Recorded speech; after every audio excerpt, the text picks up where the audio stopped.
Etzel és doctora en Ciències Químiques i directora de l'IDAE, Institut de Diagnòstic Ambiental i Estudis de l'Aigua del CSIC, i està investigant en anàlisis i avaluació de l'impacte ambiental sobre la salut de compostos bioacumulables i persistents. I na Dolores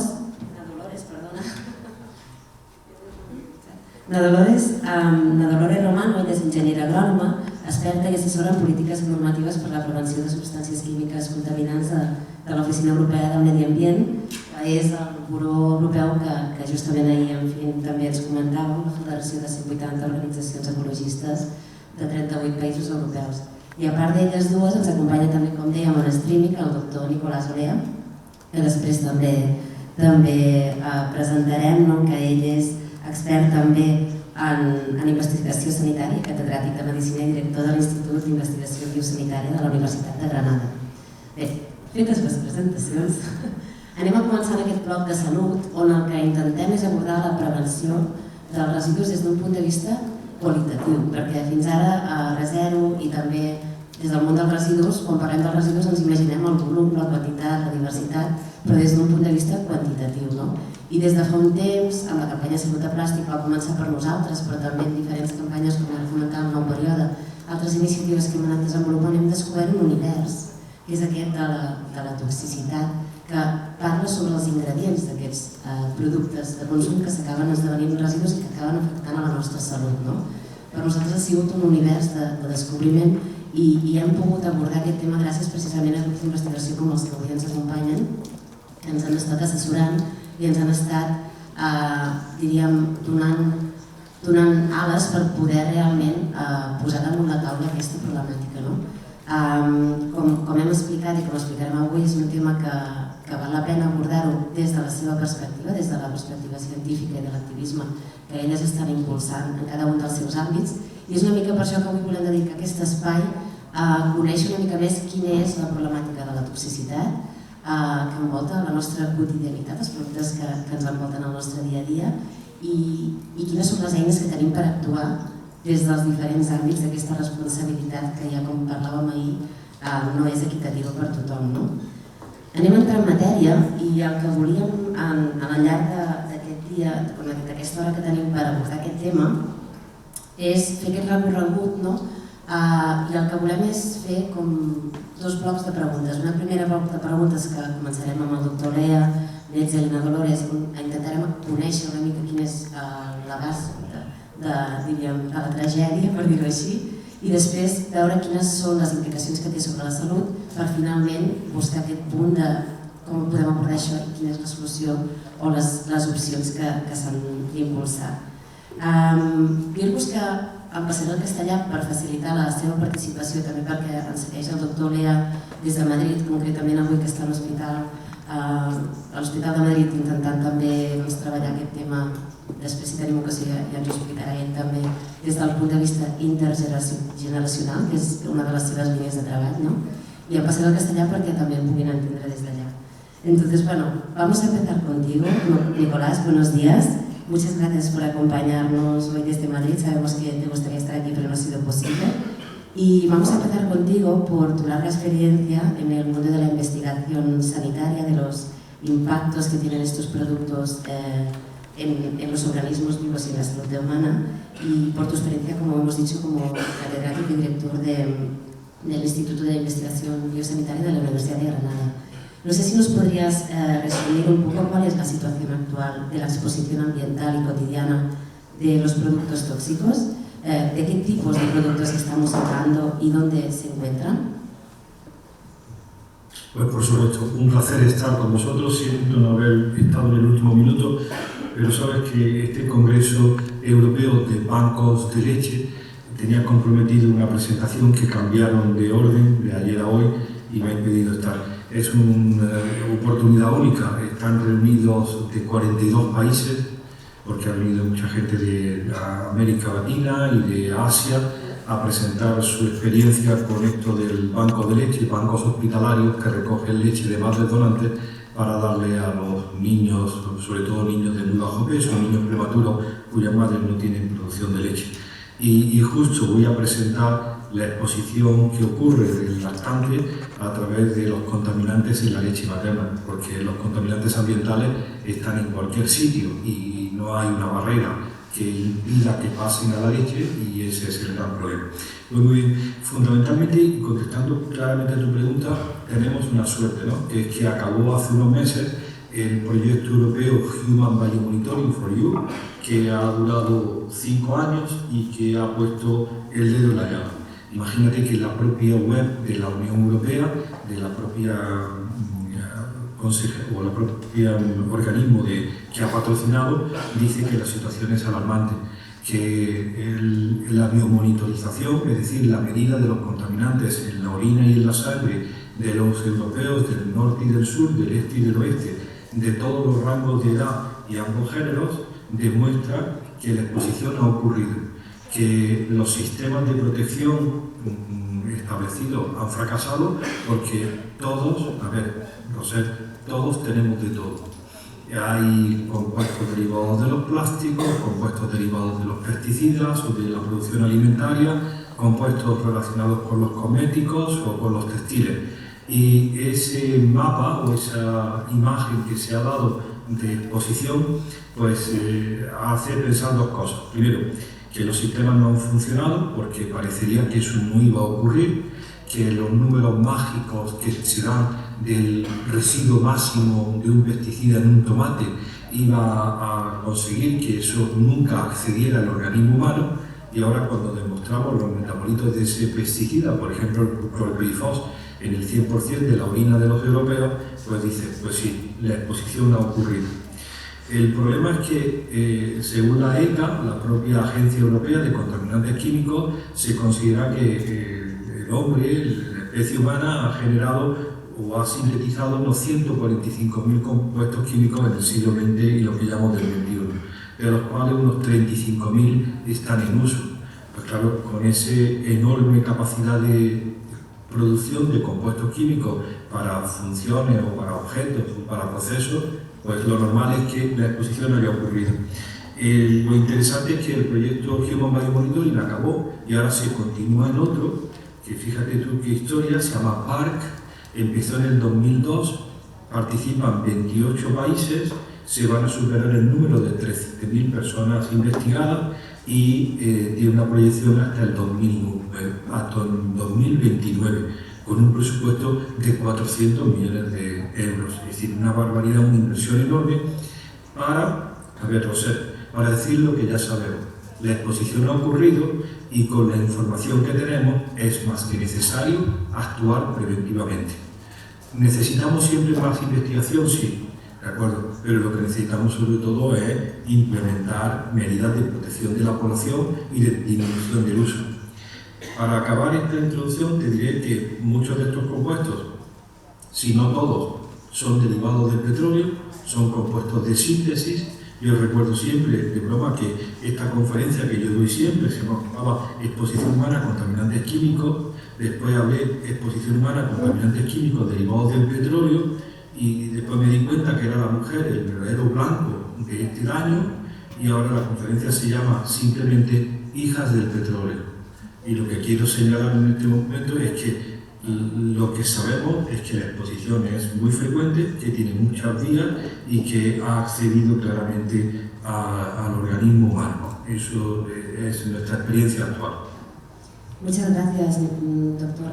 Entonces, bueno, para resumir, creo que lo has dicho muy claro. Estamos hablando de más de 35.000 sustancias, al menos, que ahora se están usando y que la mayoría de ellas están relacionadas o derivadas del petróleo y que tienen un impacto específico, específicamente en las mujeres jóvenes, ¿no? ¿Nos podrías explicar un poco cuál es el impacto sobre la salud de estos tipos de compuestos y también algunos ejemplos concretos, a lo mejor para que lo podamos vincular con nuestra vida cotidiana? No sabemos que estamos envueltos o rodeados, ¿no?, de productos que están hechos derivados del petróleo, pero concretamente, ¿nos podrías dar algún ejemplo? Rosel, fíjate, imagínate el medio donde yo nací allí por los años 50-60. No quiero ser preciso para que no me pongáis la edad, pero imagínate, una casa con los suelos de terrazo, los muebles de madera, las cortinas de lino viejo y poco más. Imagínate una casa del año 2023, el suelo de plástico PVC rico en talatos, los muebles de melamina y madera comprimida, las cortinas de poliéster, el ambientador, el suelo, el techo de polietileno. Es decir, hemos cambiado de forma radical el medio donde se desarrolla nuestra vida, no solamente la laboral, sino la propia doméstica.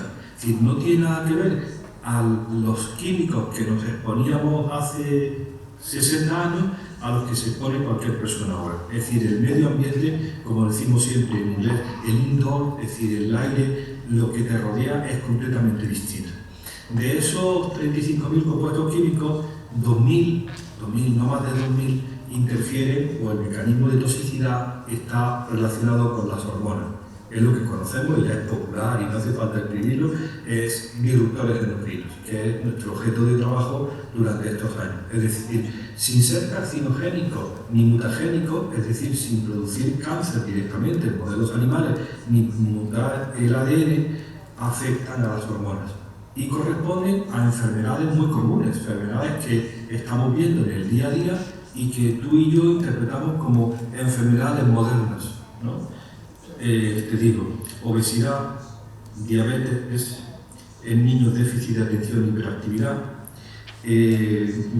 problemas ginecológicos, problemas de fertilidad, problemas como la endometriosis, cánceres hormonales como el cáncer de mama o el cáncer de próstata, hipotiroidismo, problemas de vitamina D. Es decir, son todas las enfermedades que definen nuestras patologías más frecuentes.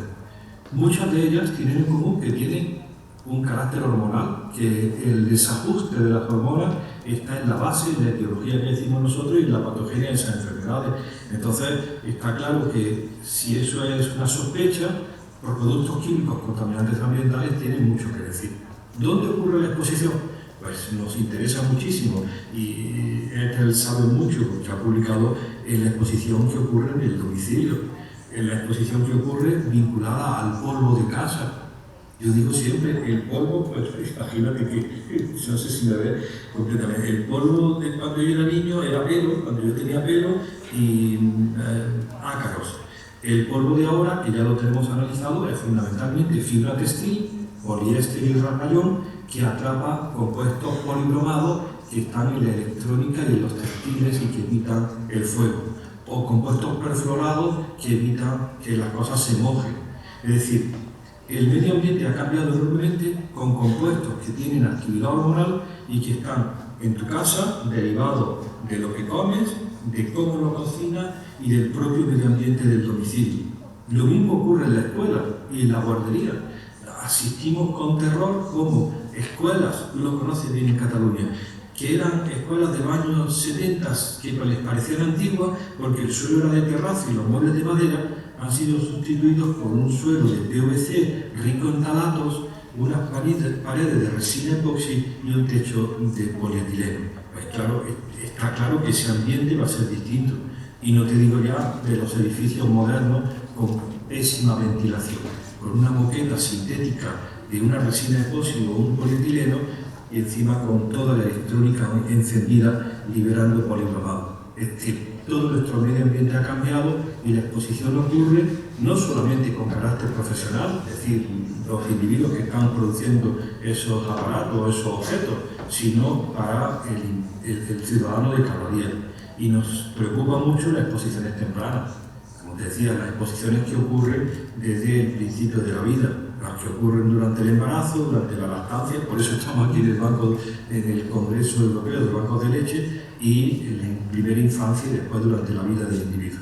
Es decir, hay múltiples fuentes de exposición, vías distintas, la digestiva o la respiratoria y la dérmica, y riesgo asociado a enfermedades comunes, habituales y que todos presentamos como enfermedades modernas. Muchas gracias, Nicolás. Creo que ha quedado muy claro el alcance, ¿no?, de lo que decíamos antes, del problema, y también el foco, ¿no?, tan importante que tiene, pues, abordarlo precisamente con esta perspectiva de género, ¿no?, para proteger también las generaciones futuras, que, como muy bien dices, muchas veces en tus intervenciones, pues es también la población más vulnerable por el momento en que se encuentra, ¿no? Vamos a pasar con Ethel. Antes decíamos, Ethel es investigadora, también ha hecho largo recorrido, ¿no? El impacto que tienen estos productos en nuestro funcionamiento interno, ¿no? En la bioquímica, porque creo que también te nutres de esta parte, ¿no? de tu formación. Y entonces queríamos hablar contigo un poco, a ver si podías añadir a la lista ya de productos, a la categoría de productos y de sustancias que ha expuesto el doctor, si podrías añadir algún otro tipo de sustancias que desde tu punto de vista o desde el trabajo que estáis haciendo crees que también deben tener el foco. Sí, bueno, en primer lugar, daros las gracias por darme la oportunidad de estar aquí con vosotros. Y bueno, todo lo que ha dicho Nicolás, evidentemente estamos todos perfectamente de acuerdo. Lo importante que ha dicho es que en este estudio de tantos millones que promueve ahora la Unión Europea, ya sabemos de antemano todos los resultados que vamos a obtener. O sea, eso es lo triste, ¿no? Es algo que ya sabemos, y en vez de invertir ese dinero en ver cómo revertir la situación, pues simplemente se invierte para cerciorarse de algo que ya todos sabemos. Pero bueno, en lo que me comentas, o sea, un poco por puntualizar algún tema de lo que ha estado hablando Nicolás también, es importante, el problema de las sustancias tóxicas es sobre todo que es algo que nadie ve, lo que antes se ha comentado, ¿no? La gestión de residuos, todo el mundo se preocupa por el volumen de residuos, nadie se preocupa por qué sustancias tóxicas hay dentro de esos residuos, y es un poco el problema de estos contaminantes, que no se ven. Y el otro problema es que no tienen un efecto inmediato, no generan una toxicidad aguda. Yo siempre pongo el ejemplo del cianuro, ¿no? Te tomas cianuro y te mueres, entonces es evidente que eso es tóxico. Estos compuestos no, estos compuestos tienes una dosis muy muy pequeña de exposición, pero la tienes a diario a lo largo de toda tu vida. Y a medida que vas acumulando esta exposición es cuando a la larga te pueden surgir estos efectos tóxicos que nos ha comentado Nicolás, ¿no? Dentro de todos estos compuestos químicos, a mí siempre me gusta recalcar que no quiere decir que sean los únicos en los que nos tengamos que preocupar, pero sí que me gusta siempre recalcar los que son persistentes y bioacumulables, ¿no? Lo que comentaba Nicolás, estamos en casa respirando el aire, hay ciertos compuestos que hay en el aire que respiramos o en los alimentos que comemos, que cuando entran en nuestro organismo no es capaz de metabolizarlos y eliminarlos, sino que quedan acumulados en nuestros tejidos. Esta acumulación, o sea, esa cantidad que entra en tu cuerpo va a quedar allí de por vida, y a medida que vas creciendo los niveles que tú tienes son cada vez mayores. Y aparte de los efectos que comentaba Nicolás de disruptores endocrinos, varios también son cancerígenos, y luego también hay todo el tema de los compuestos neurotóxicos. De estos compuestos que entran en nuestro organismo, hay algunos que son capaces de cruzar la membrana hematoencefálica, que es una membrana que tenemos todos los mamíferos de protección para que todos los tóxicos que llevan nuestra sangre no sean capaces de llegar a nuestro cerebro. Nosotros hemos hecho estudios en que hemos visto que varios de estos compuestos que acumulamos en el organismo son capaces de atravesar esta membrana y llegar al cerebro, y hay estudios que los están relacionando últimamente con efectos neurotóxicos, por ejemplo como el Alzheimer, ¿no? Y lo más grave de este tipo de contaminantes es que los acumulamos y los transferimos a nuestros hijos, ¿no? A través de la placenta y a través de la leche materna. Entonces estamos expuestos desde antes de nacer, o sea, ya en el cuerpo de nuestras madres ya estamos expuestos a estos contaminantes, ¿no? Entonces, y por último, el último problema de este tipo de contaminantes es que son tan persistentes que aunque tú los regules hoy, no vas a poder ver el descenso de los niveles en el medio ambiente hasta dentro de décadas, de 30 40 años, porque permanecen mucho tiempo en el medio ambiente. No es como una industria que contamine, la cierras hoy y deja de contaminar. Estos contaminantes están ya en el medio, y nosotros tenemos estudios en los que vemos que compuestos que se han prohibido hace ya más de 30 años, seguimos encontrando niveles y niveles que no son despreciables. Entonces es un problema de un alcance muy grande. Pues muchas gracias, Eder. Gracias también por añadir estos persistentes, ¿no?, a la lista ya de compuestos disruptores endocrinos que también nos había comentado el doctor. Y desde este punto de vista, ¿no?, temporal, y teniendo en cuenta, ¿no?, que al final las políticas de gestión de residuos van muchas veces a enfatizar, por ejemplo, el reciclaje, ¿no?, a poner en valor la economía circular, y donde precisamente ayer se hablaba, ¿no?, hay muchas de estas industrias, incluso la textil o industrias pues del reciclaje del plástico, que ni se plantean ahora mismo que estén trabajando con un producto que es potencialmente tóxico, ¿no? ¿Cuál es tu punto de vista, también desde la experiencia que tenéis, ¿no?, en esta investigación, de cómo se debería abordar el tema del reciclaje y de la economía circular en un contexto en el cual la materia prima está contaminada también, ¿no? Sí, o sea, cuando hablamos de economía circular, lo que yo siempre comento es que lo que tenemos que buscar es una economía circular limpia, y limpia significa tener presente qué es lo que va a pasar en todas las etapas del ciclo de vida con los compuestos tóxicos que llevan los materiales. Entonces, cuando tú un material lo reciclas, ese material tiene esos compuestos tóxicos. Tienes que evaluar qué pasa con estos compuestos durante el reciclaje, y luego tienes que valorar el material reciclado si los tiene presentes o no. Ya te digo yo que sí que los tiene presentes porque hemos hecho estudios y los tiene presentes. Entonces, ese material que tú reciclas, por ejemplo plástico, ¿no?, lo reciclas y lleva cierta cantidad de compuestos tóxicos, y cuando tú quieres reutilizar ese material tienes que volver a añadirle los compuestos que normalmente se añaden al plástico. Con lo cual sí que hay ciertos estudios que muestran que a veces, tampoco quiero decirlo de todo porque no es ir en contra del reciclaje, simplemente es que hay que hacerlo con control. Pero sí que hemos visto, por ejemplo, nosotros hicimos un estudio con las mascarillas que utilizábamos de protección de COVID. Las que estaban hechas con PET reciclado tenían niveles mayores que las que estaban hechos con PET original. Y es lógico si piensas en todo el proceso. Por no hablar ya de, esto sería lo que afectaría a la población general, y luego ya por no hablar qué pasa en todas las empresas de reciclaje.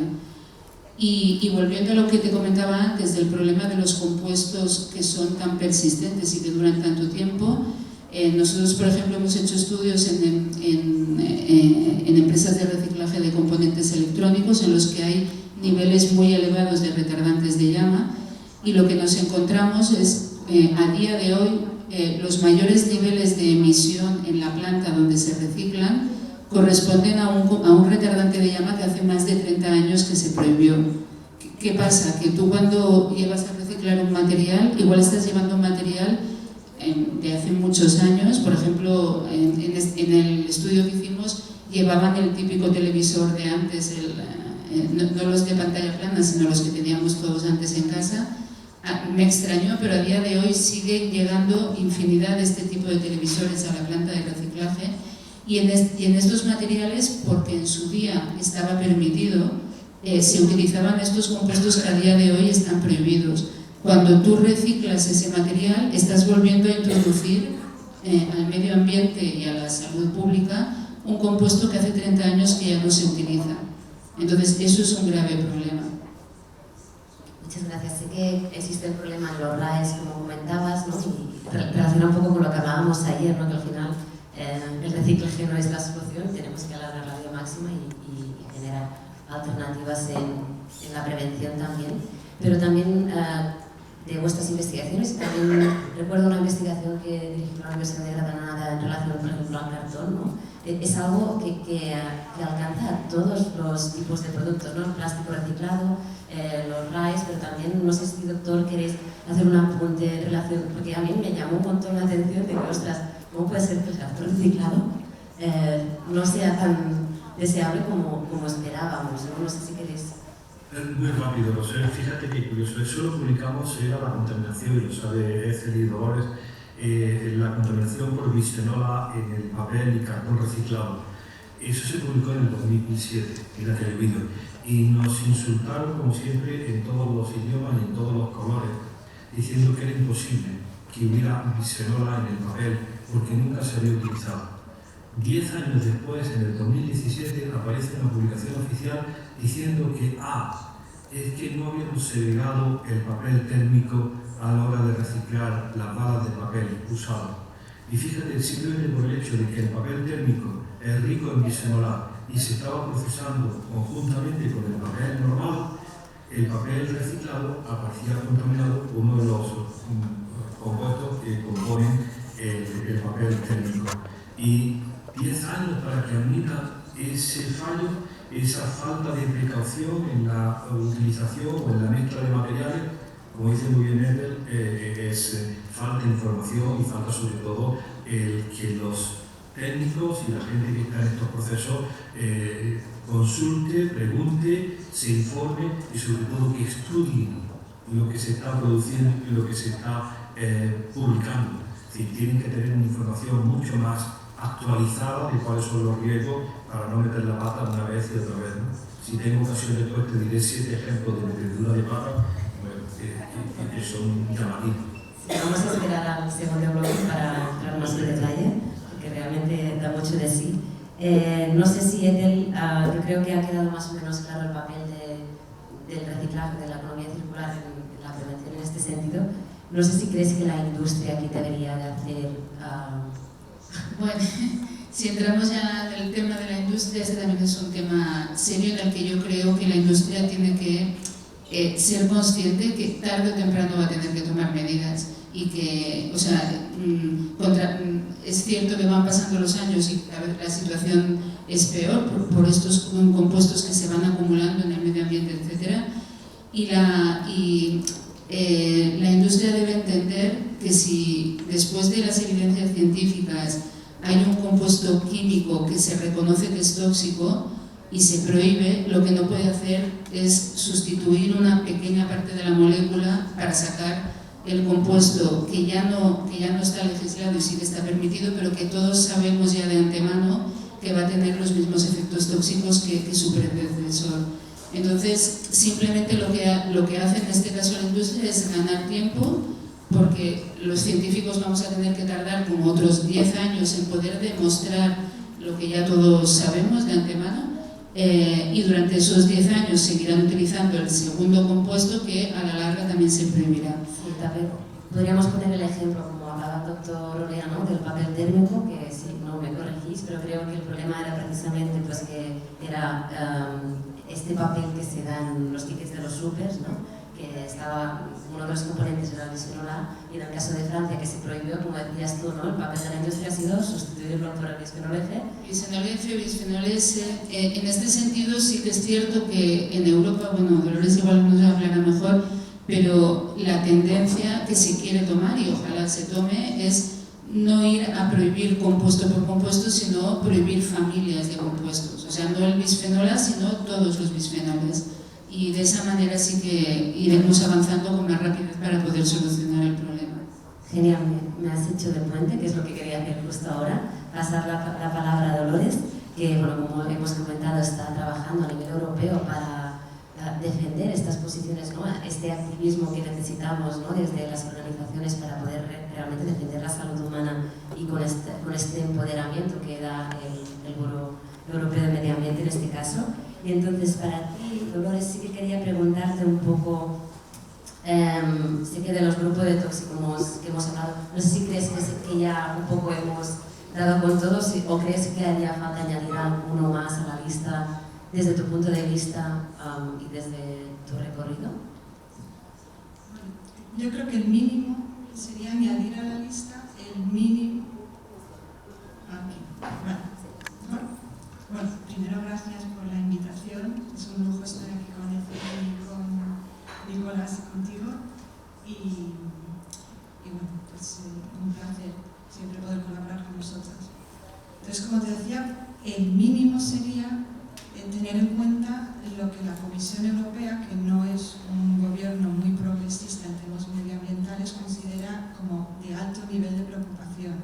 Entonces, en el Pacto Verde aprobó una estrategia sobre la sostenibilidad de la química, que incluye cuáles son para ellos las sustancias más preocupantes. Entonces son los cancerígenos, mutágenos, tóxicos para la reproducción, que estaba comentando Ethel y Nicolás, están los disruptores endocrinos, están los neurotóxicos, están los inmunotóxicos, por ejemplo, los PFAS, sustancias que afectan al sistema inmunitario, por ejemplo, nos hacen que las vacunas sean menos efectivas.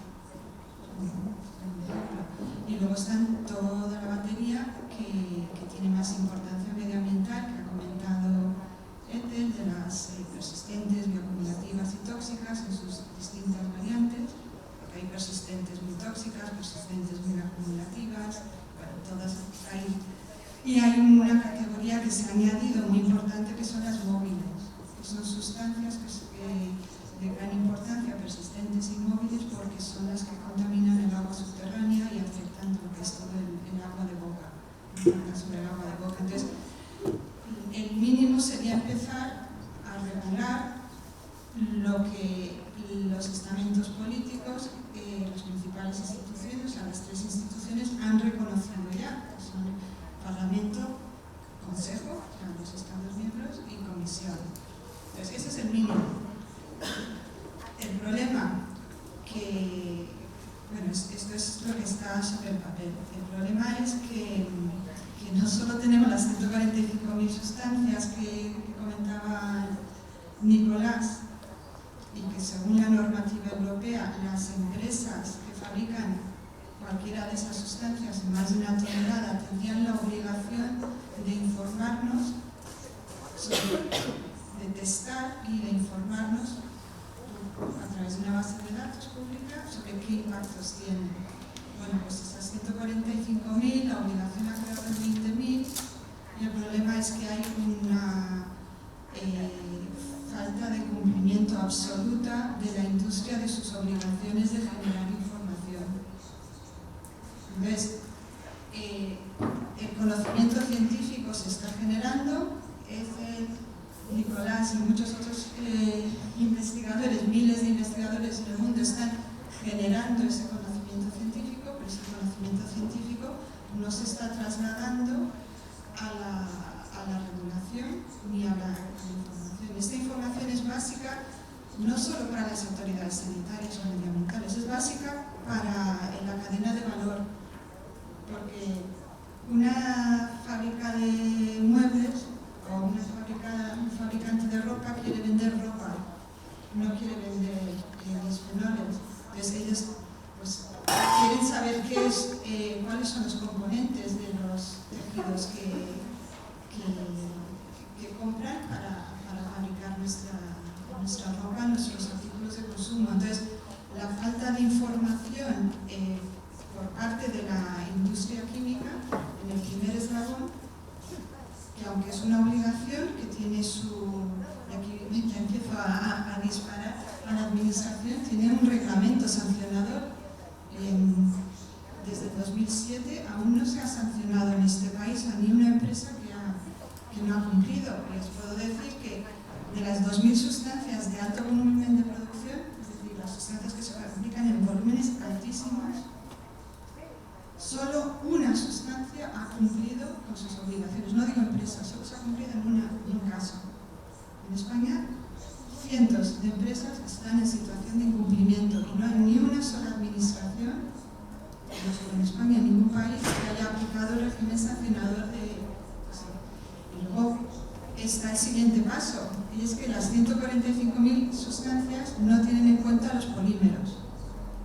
Están exentas hasta ahora, se les dio plazo y plazo, y ahora el Pacto Verde decía que iban a obligar a la industria química a registrar los polímeros. Registrar quiere decir generar esa información y ponerla a disposición del público. Hay 200.000 polímeros en el mercado. Además de las sustancias. Además de las 145.000 sustancias no poliméricas. O sea, tenemos que añadir a la lista. Exacto. Entonces, durante 2 años, la Comisión Europea con los Estados miembros nos ha tenido en reuniones y reuniones para ver cómo conseguir esa información, cómo se genera. Y bueno, ya hablaremos, pero ahora mismo estamos de elecciones en el Parlamento Europeo y se ha paralizado.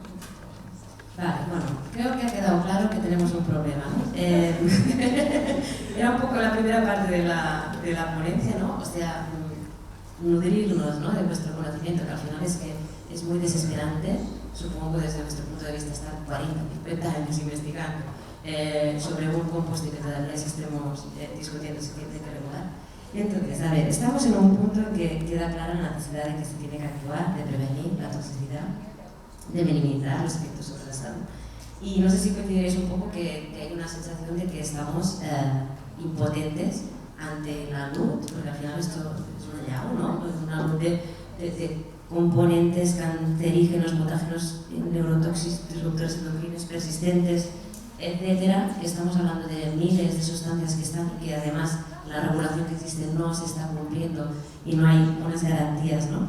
Entonces, bueno, lo que es evidente es que aquí se pone de manifiesto lo que ayer sabía, que aquí hay una responsabilidad que no es equitativa. Así, aquí las personas consumidoras no tenemos que hacer un máster ni tenemos que estar todo el día estudiándonos todos los compuestos y bueno, son impronunciables de componentes que forman parte de nuestro entorno. No es nuestro trabajo, sino que hay alguien que no está cumpliendo aquí con su responsabilidad. En este sentido, la industria, ¿no?, que tiene este conocimiento sobre las sustancias, que tiene este interés económico también, en teoría, en desarrollar algo que pueda ser deseable para el mercado, y las administraciones que marcan al final las normas, ¿no?, las reglas del juego de este mercado. ¿Cuál creéis que tiene que ser su papel? ¿Cuál es la demanda que vosotros, desde vuestra experiencia, ¿no?, les trasladaríais, y a quién dirigiríais estas peticiones para realmente abordar este problema? Y vamos a empezar contigo, Nicolás, para volverte a escuchar. Pues mira, muy rápido, y dos puntos que vienen ahí lo que cuenta Dolores y que es, yo creo que es oportuno. Mira, una de las cosas que asistimos es y lo decía él también, al enorme tiempo que tarda la máquina del proceso regulador en separar algunas sustancias del mercado. Vemos como los pesticidas caen 1 o 2 anualmente.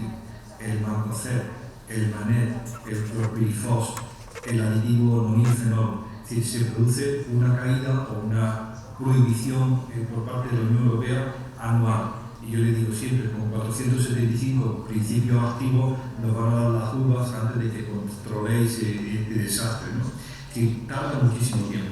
Justo para la historia del bisfenol A, todos nosotros publicamos la presencia de bisfenol A en las latas de conserva en Europa en el año 95, y con un poco de suerte se bajarán los niveles y se prohibirá de facto la presencia de resinas epoxi en la lata de conserva el 31 de diciembre del año 23.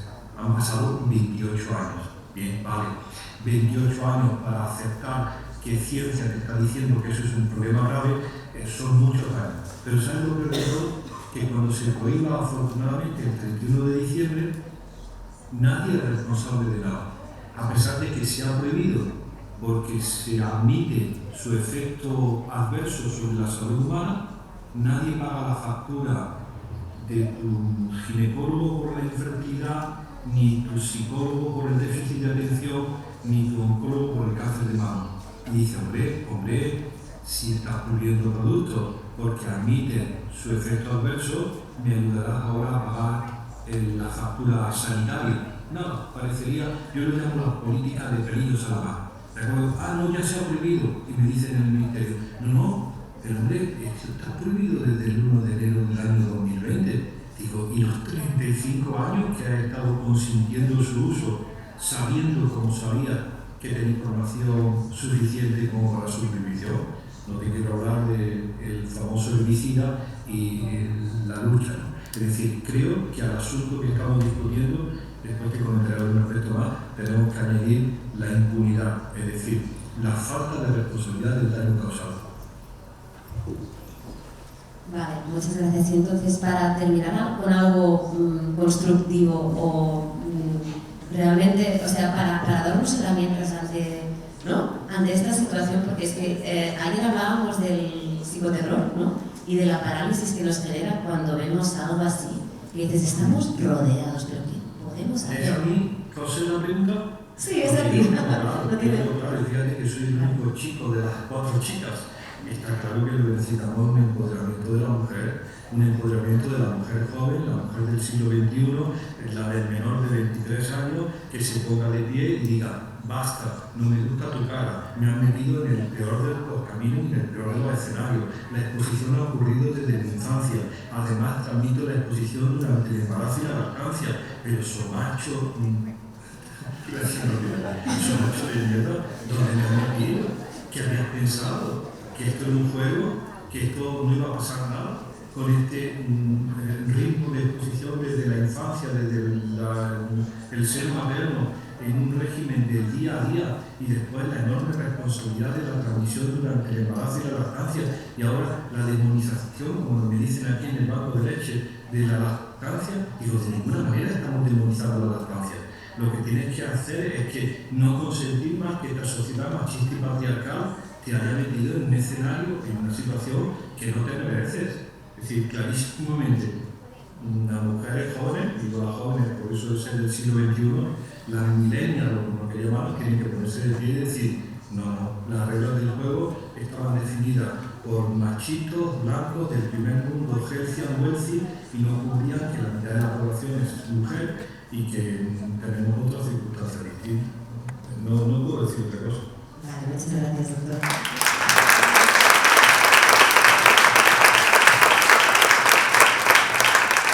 Bueno, un poc és esto, no?, de com convertim la por, no?, en empoderament, i aquí és una mica el motor que ens mou a parlar d'aquest tema. Ethel, no sé com ho ves tu, si faries alguna demanda específica, concreta.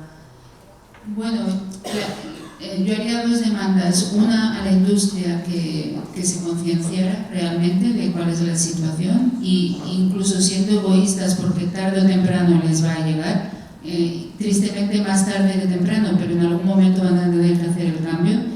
Y luego, sobre todo, una gran demanda a todo lo que son las administraciones públicas. Y sobre todo en el caso de, o sea, lo que comentaba Nicolás de la frustración, ¿no?, de que tengas que esperar no sé cuántos años hasta que se consiga legislar un compuesto, que al menos cuando después de tantos años llegue esa legislación, que haya un sistema de evaluación si se está cumpliendo o no se está cumpliendo esa legislación. Por ejemplo, o sea, hay cosas que pueden ser más visibles para poder saber si se cumple o no, pero si tú ahora prohíbes los bisfenoles y los phtalatos, por ejemplo, en los envases alimenticios, el consumidor cuando va al supermercado no puede ver a simple vista si ese envase tiene bisfenol o no. Es la administración la que tiene que hacer inspecciones aleatorias, entiendo que no se puede hacer al 100%, pero aleatorias, para ver si realmente las empresas están cumpliendo la nueva normativa, porque si no, visiblemente es imposible verlo. Entonces, bueno, se trata de sacar leyes, pero luego asegurar que esas leyes se cumplan. ¿Y Dolores? ¿Quieres añadir alguna cosa? Nos gustaría también saber tu opinión a nivel europeo. ¿Qué margen tenemos de acción realmente? Si hay alguna... Bueno, yo creo que se puede hacer mucho. El Pacto Verde en temas de químicos era un avance, o es un avance muy importante, y lo que hay que asegurar es que se cumpla, porque la estrategia de químicos incluye la prohibición de toda esa lista de sustancias que os he dicho en productos de consumo, incluye la aceleración de la regulación, incluye la regulación de disruptores endocrinos de forma transversal, incluye la mejora del cumplimiento de la normativa, incluye la mejora de la información, o sea, incluye 70 acciones. ¿Cómo hemos conseguido aprobar esto? Hace 5 años, cuando von der Leyen salió frente al Parlamento pidiendo a los parlamentarios apoyarme, que yo voy a hacer esto, pues dijimos a los parlamentarios apoyarla. Entonces, se ha avanzado en estos 4 años, se han prohibido los microplásticos, los PFAS están ahí en una, llamamos una prohibición universal. Estamos ahí, pero estamos en una batalla tremenda. Y no sé si es que los químicos no son tan atractivos como el cambio climático o la pérdida de biodiversidad, pero es la tercera pata de la crisis global planetaria. ya hemos pasado los niveles de seguridad. Entonces necesitamos presión política porque ahora mismo, por ejemplo, se ha paralizado la revisión del reglamento y gran parte de esto que os he dicho, no todo está paralizado porque von der Leyen se presenta seguramente a reelección en mayo del año que viene y la industria química alemana está más que estudiado, que financia a los grandes partidos políticos alemanes, ha conseguido directamente que su gabinete paralice. O sea, la ley está hecha y no se pone una vez que tienes una propuesta, el sistema es que la comisión propone y luego el Parlamento y los Estados miembros mejoran o discuten. La reforma del reglamento REACH está ahí con la prohibición desde von der Leyen a cualquier trabajador de la comisión de hablar de esa revisión. Hemos llegado a ese nivel, que se les ha prohibido ir a cualquier reunión con organizaciones ecologistas a hablar de esa revisión. Estamos ahí porque hay elecciones y porque al final es el interés de un sector muy determinado de la industria química, porque es muy determinado, porque hay mucha industria química. Bueno, hemos hablado de 300.000 sustancias, estamos hablando de 300.000 sustancias tóxicas. Es un sector muy focalizado en un... Entonces, ¿se puede hacer mucho? Lo primero, pues, ser más activo, mirar a ver qué partidos políticos están bloqueando, qué partidos no lo están haciendo. España tiene la presidencia. ¿Por qué España? A ver, sería bueno que Sánchez cogiera el teléfono y llamara a von der Leyen y decir, esto es inadmisible. Sí, aquí a lo mejor también tenemos algo donde podemos, ¿no?, aportar a la opinión pública para realmente reclamar que esto es un tema de... A nivel municipal, la prohibición de los microplásticos entró en vigor en octubre. Los campos de fútbol y de deporte son el principal emisor de microplásticos, que son ruedas de caucho con hidrocarburos aromáticos. Nadie impide que Barcelona, que no sé cuántos miles de puestos deportivos tenga, no empiece cada vez que haya un cambio, una renovación, empiece ya, no tiene que esperar 8 años. O sea, se puede hacer muchísimo. Y en el tema de transparencia, que es tan vital para transparencia, quiere decir el saber qué sustancias hay en artículos de consumo. Hay ahora mismo, vamos, la semana que viene el Parlamento y el Consejo, la semana que viene, el 14 de noviembre, van a debatir si se obliga a los fabricantes de artículos a incluir ese listado de sustancias que os he dicho en el pasaporte digital. Esto es un pasaporte, una aplicación informática para que todos los productos, eso bajo el reglamento de ecodiseño. Entonces, esa transparencia va a permitir que cuando llegue un televisor a un reciclador pueda saber qué sustancias tiene y cuál es el tratamiento más indicado.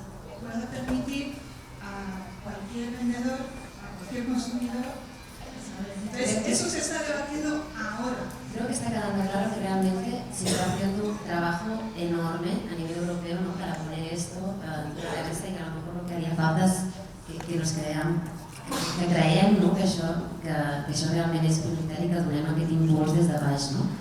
Precisament per demanar-vos i donar-vos veu, ens agradaria poder escoltar, si teniu alguna pregunta o comentari a fer. Tenim 5 minutets per comentaris. Veig allà una mà alçada, una altra aquí, allà darrere.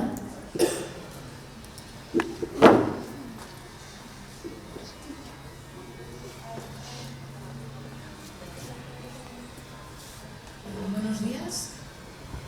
¿Sí? ¿Me oís? Vale. Soy Nuria Benet, de la Diputación de Barcelona, y bueno, en primer lugar felicitaros para incorporar la salud como entidad propia en un congreso de residuos. A mí me parece, bueno, agradecerlo y felicitaros. Me parece que realmente tiene que haber en ese sentido un cambio de paradigma, que me ha parecido, también escuchando las charlas de ayer, que ya se está incorporando en todo el discurso ambiental, todo lo que afecta a la salud, porque en realidad, decíamos, ¿no? Reflexionábamos ayer, qué es lo que puede realmente motivar este cambio actitudinal en favor del medio ambiente, que del cual formamos parte todos nosotros y somos naturaleza, ¿no? Vale. Y bueno, en definitiva, pues bueno, yo pienso que este cambio de paradigma que ya se está viendo en muchos ámbitos ambientales, ¿no? Que bueno, yo trabajo pues, en temas de educación ambiental, pero me parece que debería ser el núcleo de todo lo que es las políticas ambientales, ¿no? Que la salud debería estar al centro de las políticas ambientales, porque sin naturaleza en realidad no hay salud, ¿no? Y entonces, bueno, que haya pues una parte concreta y específica en un congreso pues, de residuos o de temática ambiental, me parece que ya es significativo y esperanzador, ¿no? Porque veo que está habiendo este cambio. Y bueno, como propuestas, ¿no? Los que trabajamos, bueno, primero animarnos, supongo que hay perfiles diversos aquí, ¿no? De administraciones, empresas, animar y, bueno, encorajar, no sé cómo se traduce, a todas las personas que estáis aquí, pues a hacer esta labor, ¿no? De propagación y de divulgación, de ir incorporando pues, la salud en sus ámbitos respectivos de trabajo. Y bueno, sobre todo, ¿qué podemos hacer? ¿No? Pues informar y proporcionar este conocimiento a las personas que podamos tenerlo, ¿no? Mientras no se regulan y no se hacen cambios, porque al final sí que bueno, es así, los consumidores debemos informarnos y debemos aprender a mirar las etiquetas mientras no se nos asegure pues, que lo que vamos a consumir y que nos llega pues, vía alimentaria y bueno, por todas las vías, ¿no? Vía pues, cosméticos, productos de limpieza, etcétera, pues que no nos vamos a poner sobre la piel, porque en realidad nadie quiere contaminarse ni intoxicarse, ¿no? Que es lo que estamos haciendo poco a poco. Y esto, pues, lo que decía, informar y luego algo que puede ser como más enfrascador, ¿no? más inspirador, que sería el hecho de recuperar el contacto perdido con la naturaleza, ¿no? Y esto pasa por naturalizar nuestras vidas, naturalizar las personas, ¿no? Pues, exponernos al sol, a la tierra, al agua, al mar, ¿no? Y también por naturalizar los entornos que habitamos, ¿no? Y en primer lugar, pues los espacios en los que pasamos más horas, porque de hecho el 90% del tiempo lo pasamos en espacios cerrados, ¿no? Pues esto, pues la casa, las oficinas y sobre todo en el caso de los niños también hacer llegar esta información a quien tenga el poder de cambiar los espacios de las escuelas y de las escuelas infantiles, las de las bressol, ¿no? Y bueno, esto al final pues es recuperar el contacto perdido con la naturaleza y agradeceros, ¿vale? Gracias por esta mesa. Gràcies. Gràcies a tu també. Passem la paraula. Aquí hi havia una altra intervenció. Sí, i a vegades realment el tema és molt més senzill del que sembla, naturalitzar també, com digues. Sí, hola, soy Kim Montaner. Y bueno, yo quiero empezar diciendo que seguramente los 145.000 productos y 300.000 biopolímeros existen por algo, ¿no? Alguien los sintetizó, los descubrió y alguien vio que servían para facilitar un proceso, bueno, yo creo que había una buena voluntad, ¿no? Y hay un control que ha demostrado que quizá no eran tan inocuos como que pensábamos que eran. Muy bien. Hoy hemos visto que tenemos evidencia de esto, ¿no? Entonces mi pregunta es, aparte de poner en evidencia el problema, ¿se está trabajando en alternativas? O sea, si tenemos un problema con los fenoles, ¿estamos ofreciendo a la industria una alternativa más sostenible, segura, que tiene el mismo efecto? O bien, si no es así, estamos preparando a la sociedad a las renuncias, porque resulta que yo me comía el salmón una vez al año, por Navidad, pero ahora, cada día, en mi nevera, tengo el salmón cada día. Pues igual tengo que renunciar a eso. preparar, es decir, eso que tú haces, la Coca-Cola, que la tomo casi cada día, lo tengo que confesar, antes era un motivo de fiesta. O sea, igual tenemos que hacer o prepararnos, o para renuncias, o trabajar esos 400 millones que hablabais, que van a ratificar lo que sabemos, los podemos emplear a las alternativas. O sea, quería saber la parte de las alternativas. ¿Y alguna otra, antes de responder, para poder cerrar? Aquí hay una intervención, es que estamos ya fuera de tiempo, hay dos situaciones de intervención. Hola, Mireia Carlos, de la Agencia de Residuos.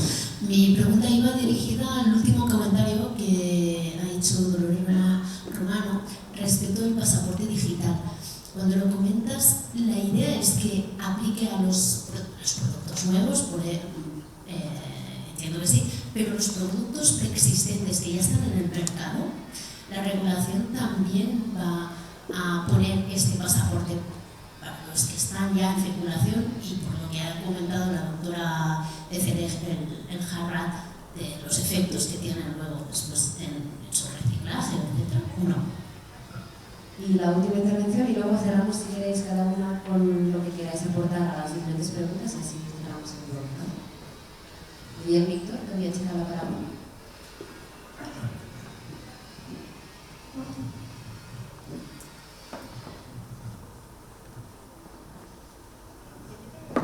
Bueno, gracias por todas las intervenciones. La verdad es que abren, ¿no? Ya sabemos algunas cosas, pero así expuestas de una manera tan cruda, abren muchas preguntas. Pero bueno, solo un par para simplificar. No me quedó claro el tema de el hecho de que los materiales reciclados, los plásticos especialmente, tengan más contenido de este tipo de sustancias. ¿A qué se debe? ¿Al contacto con los productos que envasan, que en algunos casos pueden contener estas sustancias? ¿O a otros motivos? Y después, como criterio general, entonces entiendo que optar por materiales naturales sería la mejor opción, tejidos, maderas, etcétera, etcétera, así como idea simple.